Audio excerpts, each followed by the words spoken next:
All right, welcome to Earth Science Review Part 1, Latitude and Longitude.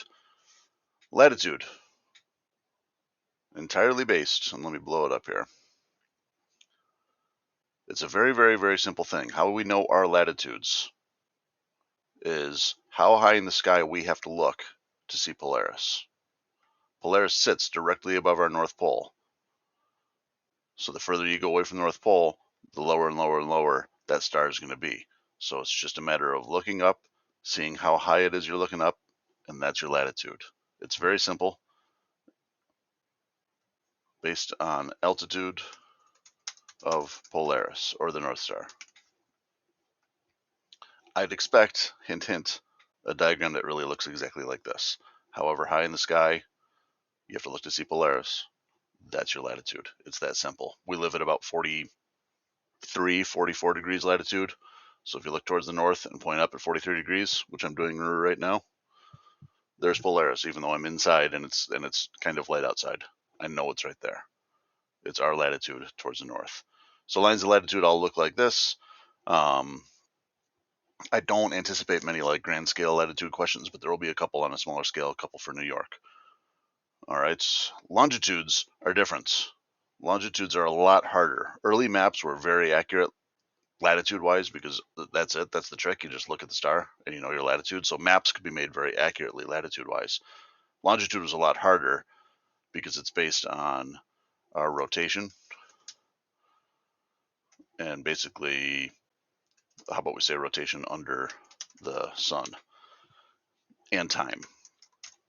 So if you don't know what time it is and you don't know where you are, it can be really tricky to try to figure out what longitude is. If you knew exactly what time it was, if you knew one or the other, it'd be okay. But if you're trying to make a map and you're off in a boat in the middle of the ocean and there's no such thing as watches or clocks yet, then it's trouble. So early maps were a mess longitude-wise. There are 360 degrees of longitude. They're shaped like they all go all the way around the planet like this. They're all what we call great circles. Not a term you'll really need.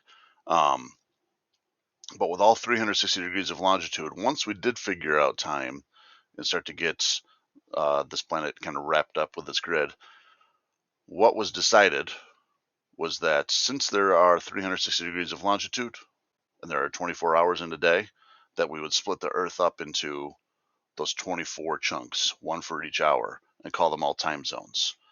So this would be what it looks like if it were done exactly by longitude. What we've done, like with political maps, then is to kind of jostle it around. It's not really convenient to have like a major city with a time zone going through it. You don't want to go from one side of a city to another and have the clocks change. So they messed with it a little bit. But I found this diagram just easier because it's just there's your lines of longitude and there's your 4 time zones. Again, each occupying, and let's write it, 15 degrees. And that's the same as the rate that the Earth spins. If you remember that from the last unit, the Earth spins 15 degrees per hour.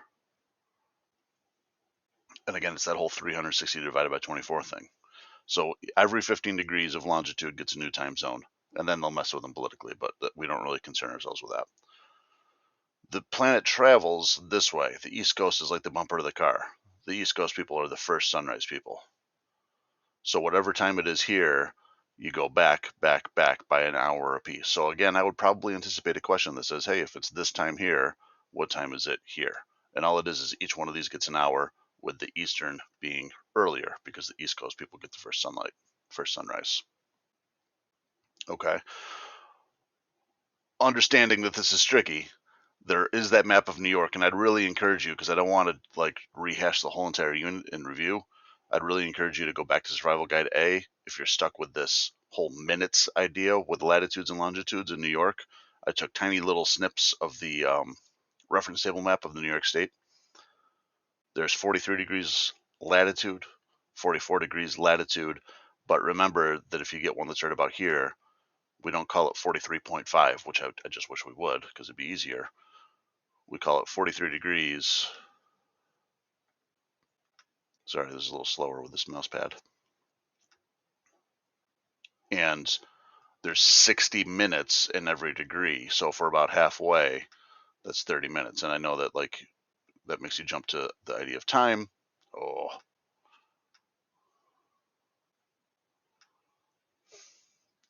but that's it. All right, go back to Survival Guide A if you want to do a little bit more of that. Some of you still haven't done it. That might not be a bad idea. About 15 minutes there, about 45 minutes there. Each degree is broken into 60 minutes. Each degree of longitude is also broken into 60 minutes. So if we go 76 to 77, that'd be 76:30 right there. All right, that's the basics. Again, I don't know if I'll be able to fit them all in, but I'd anticipate one latitude longitude question in New York State, which may go down to the nearest minute. One time zone question, where you'll just have to do an hour for each time zone, work your way east or west, and one latitude question with the angle of Polaris, which should be the easy one. Whatever that angle is your latitude. All right, that's it for that one. Easy peasy. We'll see you for the next one.